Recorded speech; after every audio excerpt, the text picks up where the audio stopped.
ఈ వాక్యాన్ని వీక్షిస్తున్న సహోదరి సహోదరులందరికీ క్రీస్తు పేరట వందనములు.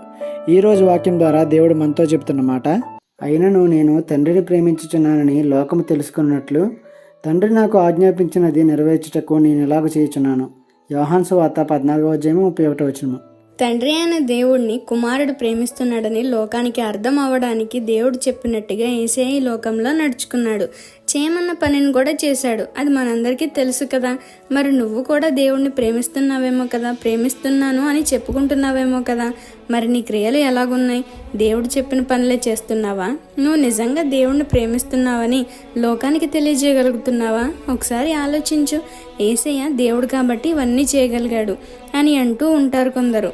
ఆయన దేవుడైనప్పటికీ మనిషిలాగే జీవించారు. మనిషి అనుభవించినట్టే బాధలు పడ్డారు, నిందలు మోశారు. మన పాపంను బట్టి మనిషి రూపంలోనే సిలువ వేయబడ్డాడు. మరి అదే మనిషి రూపంలో ఉన్న మనం ఏం చేస్తున్నాం? ఈ చిన్న సువార్త పరిచర్యలో మీ సహోదరులు. God bless you. ఆమేన్.